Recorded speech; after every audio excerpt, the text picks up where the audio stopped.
Hello, this is Dr. Ben with SeekingHealth.com. Today I'm going to bring you the number one health tip. I always say number one. I don't mean it's the absolute best health tip in the world because that's an individual statement. It depends on the individual actually.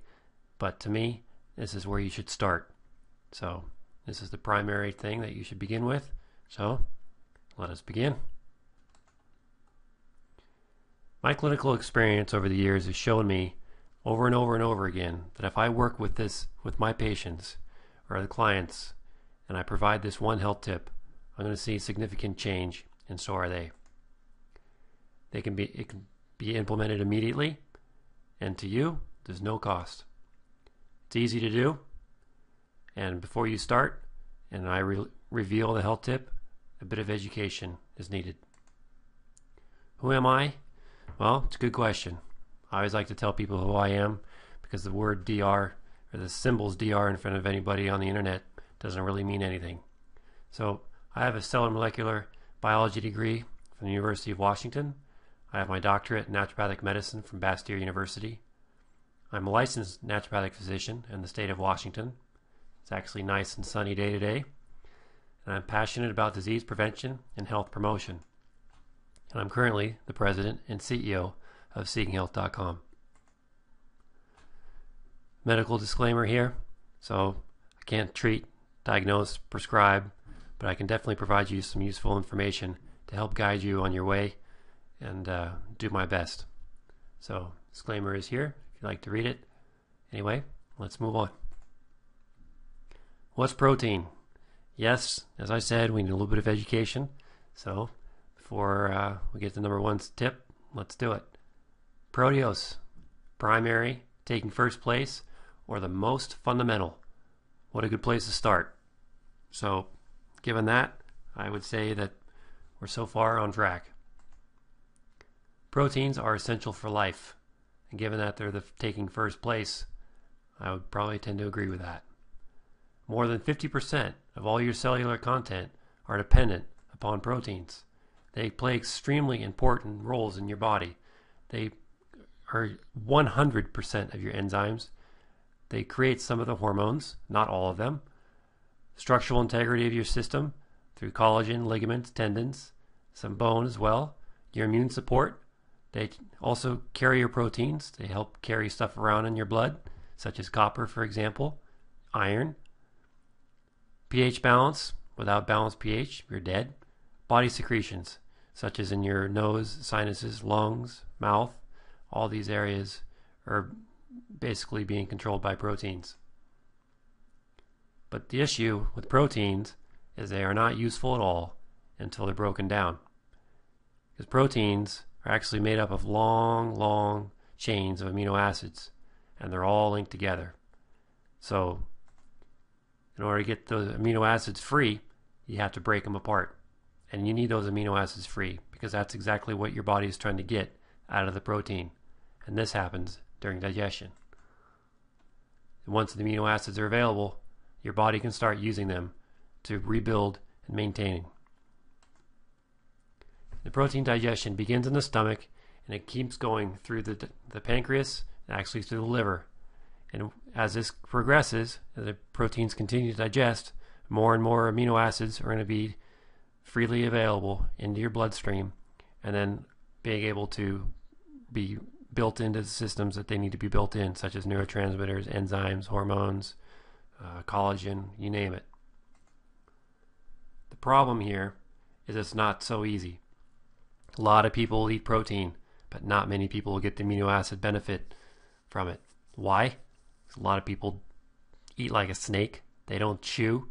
And if you don't chew, you get a barrier from your digestive enzymes. Think about it.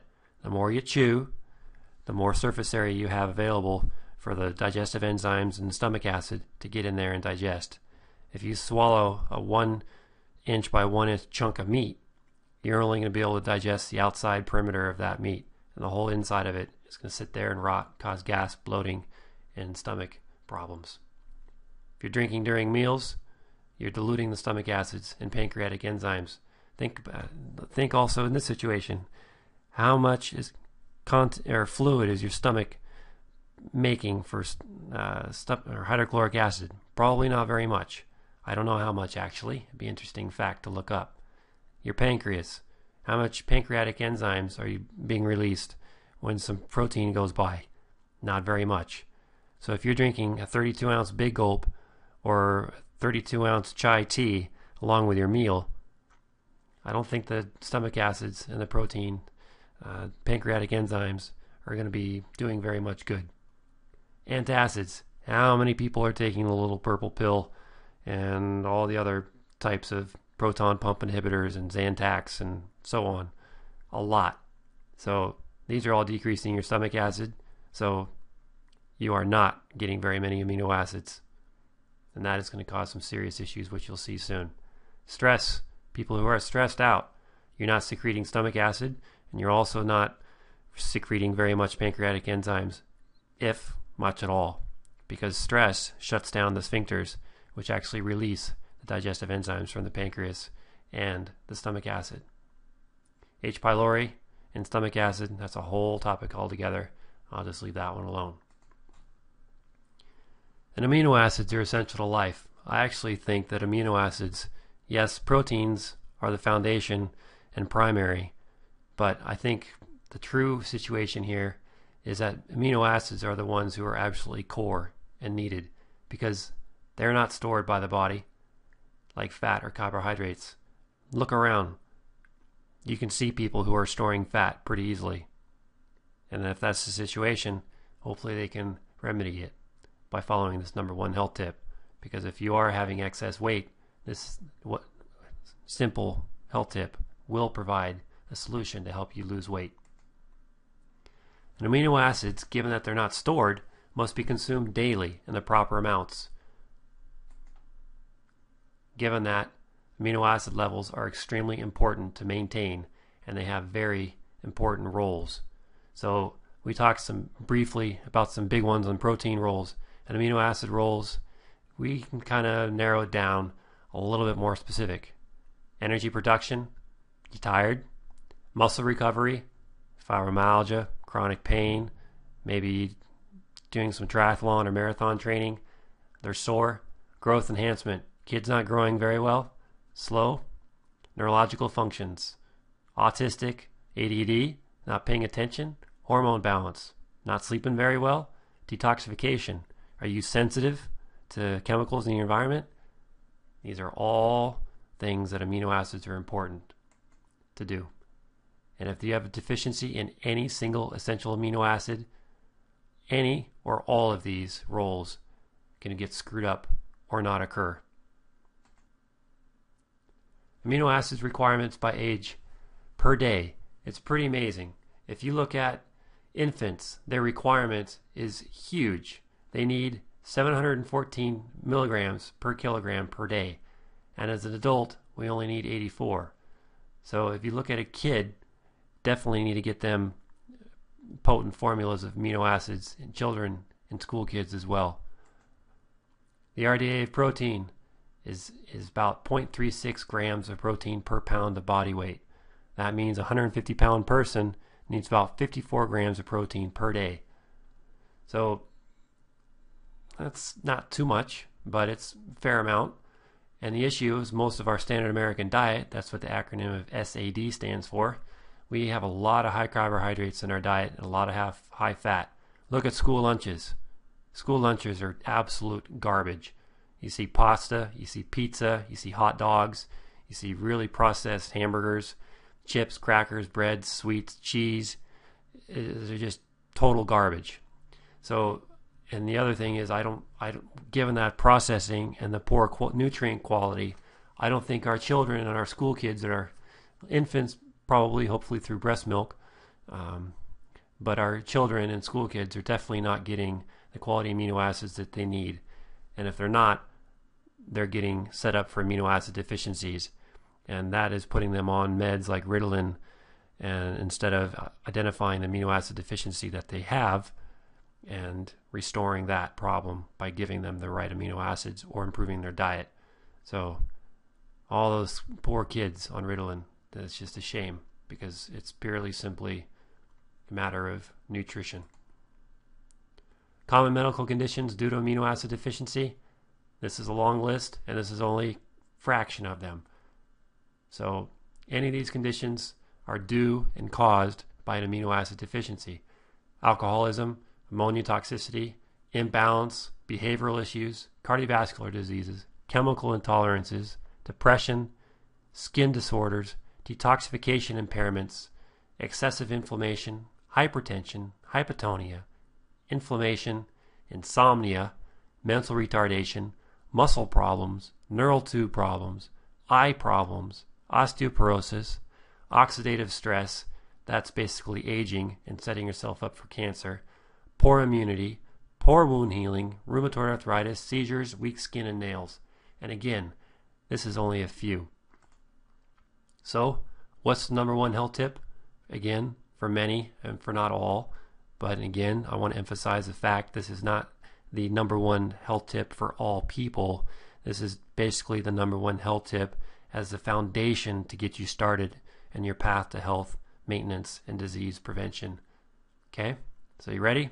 Here it is. I want you to eat smaller, more frequent meals with small amounts of a complete protein every 2 to 3 hours until your stomach is comfortable. Do not overeat.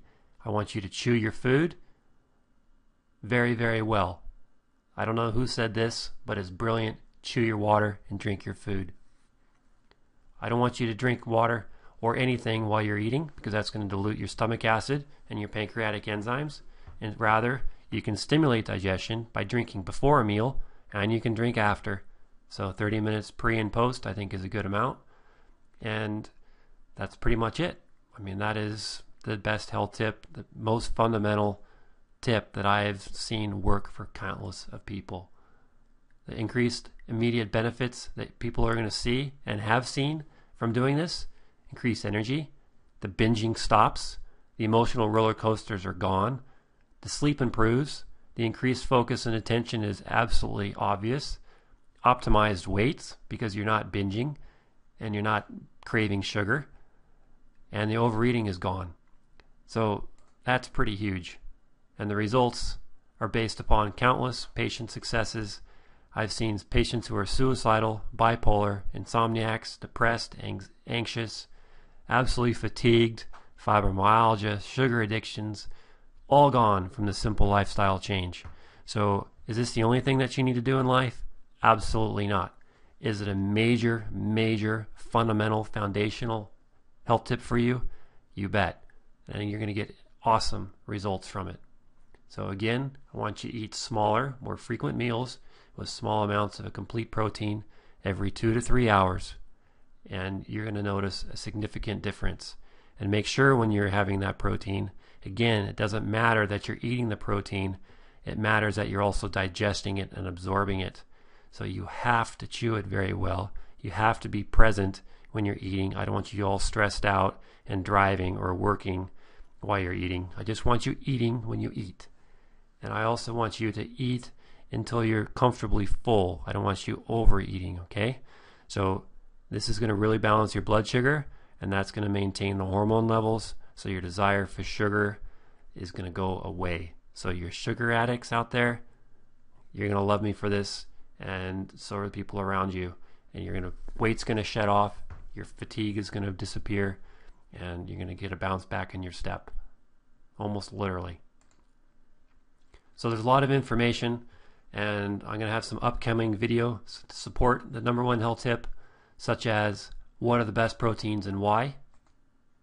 My digestion is far from great. How do I improve it so I can absorb amino acids? I'm stressed out. How can I calm down so I can absorb amino acids? And that's pretty much it. Have any questions? Post your comments below, right there on the YouTube or on Facebook or on seekinghealth.com, where this is also posted, and I'll be happy to answer your questions, and so will my team. You may also give us a call, send us an email, or go to seekinghealth.com and engage us via chat. Complicated health questions, I highly recommend you find a really good physician who will work with you, and naturopathic physicians are great at understanding the entire body and the system of how it works, instead of just throwing medications at symptoms. Addressing the cause of the disease versus symptomatic treatment is absolutely paramount. Until next time, thank you very much, and I hope this has benefited you. Take care.